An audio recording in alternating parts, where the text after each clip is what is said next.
1980s के दौरान America को लगने लगा था कि जापान की सस्ती गाड़ियां उनके लोकल कार कंपनीज जैसे फोर्ड और जनरल मोटर्स का मार्केट छीन रही हैं। इस वजह से यूएस की इकोनॉमी पर गहरा असर पड़ रहा था। तब यूएस के प्रेसिडेंट ने जापान को वार्निंग दी कि अगर उन्होंने अपने एक्सपोर्ट्स को कंट्रोल नहीं किया तो अमेरिका उनकी कार्स पर भारी टैक्स लगा देगा।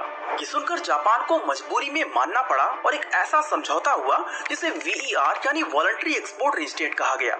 मतलब जापान अब खुद डिसाइड करेगा कि वो अमेरिका में कितनी कारें भेजेगा ताकि ट्रेड वॉर ना छिड़ जाए। इससे यूएस को तो फायदा हुआ, लेकिन जापान की ऑटोमोबाइल मार्केट नीचे गिरने लगी। हमने देखा है कि यूएस में अगर पत्ता भी हिलता है तो पूरे वर्ल्ड का मार्केट लॉस में चला जाता है। कुछ इसी तरह 2025 में एक नया क्राइसिस आ चुका है और इस बार भी वजह है टैरिफ वॉर।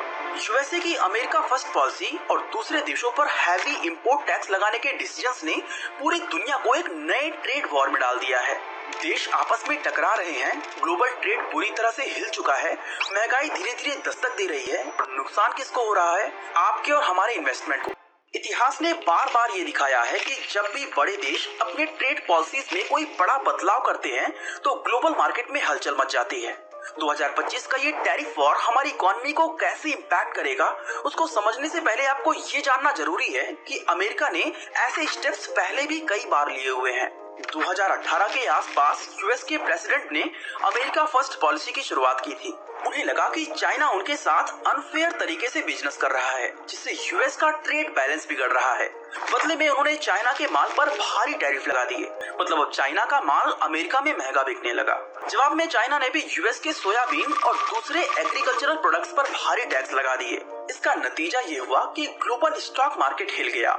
इन्वेस्टर्स कंफ्यूज हो गए कि क्या सेफ है और क्या रिस्की। देखो, ऐसे सिचुएशन में क्या होता है कि जब एक कंट्री किसी दूसरे कंट्री पर टैक्स लगाता है तो दूसरा भी जवाब में टैक्स लगाने लगता है और फिर स्टार्ट हो जाता है एक विशियस साइकिल, जिसे हम कहते हैं ट्रेड वॉर, जैसे अब की 2025 में हो रहा है। और हर कंट्री अपने अपने तरीके से रिएक्ट कर रही है। नतीजा, ग्लोबल ट्रेड रुक रहा है, कंपनीज एक्सपोर्ट और इंपोर्ट से डरने लगी हैं और जॉब्स पर भारी असर पड़ रहा है। इसका दूसरा इम्पैक्ट ये है कि जब इंपोर्टेड माल महंगा होता है तो लोकल मार्केट में भी प्राइसेस बढ़ने लग जाते हैं और जिन चीजों को आप और हम रोज यूज करते हैं वो भी इनडायरेक्टली महंगी हो जाती हैं।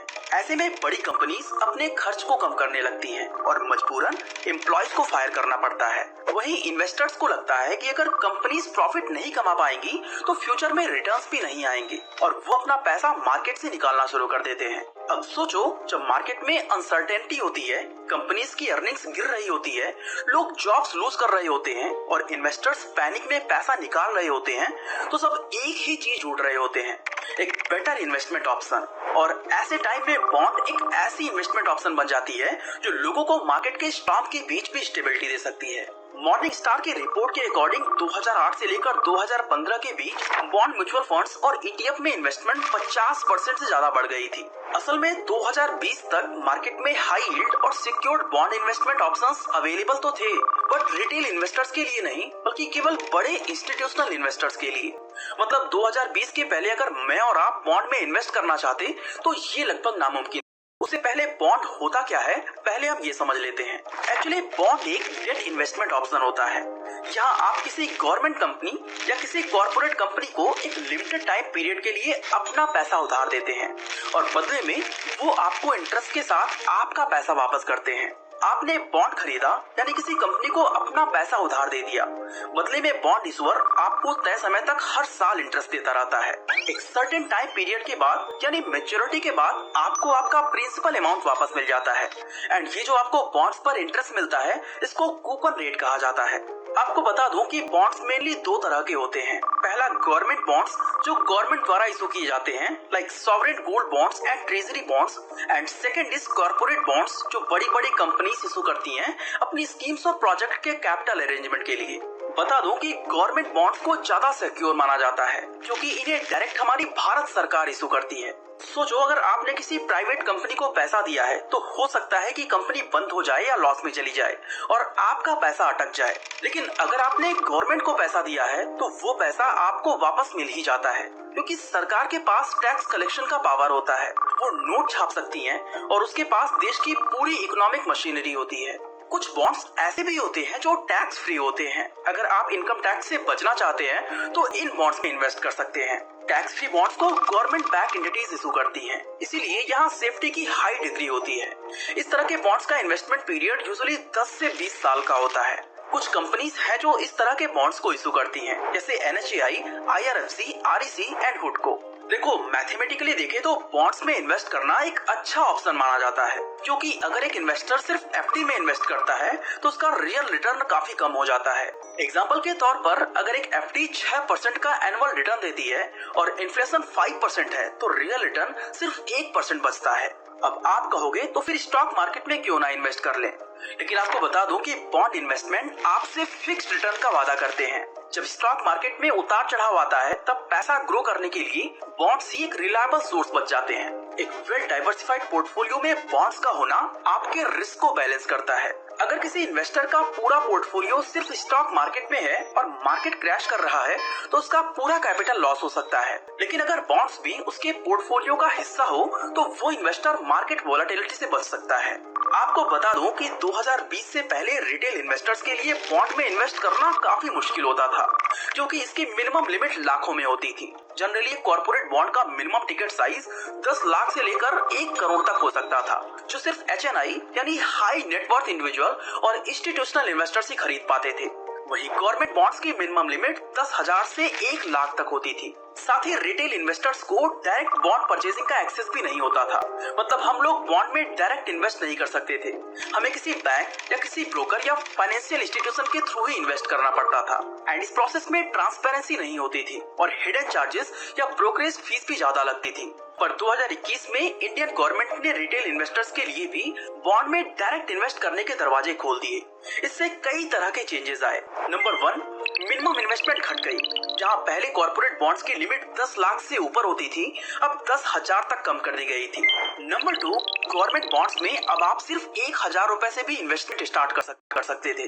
नंबर 3, कई ऑनलाइन प्लेटफॉर्म्स आए जिन्होंने रिटेल इन्वेस्टर्स के लिए भी बॉन्ड इजीली अवेलेबल करा दिए। बट बॉन्ड में इन्वेस्ट करने के लिए अभी भी इन्वेस्टर्स को ऑफलाइन पेपर वर्क और लेंथी KYC प्रोसेस से गुजरना पड़ता था।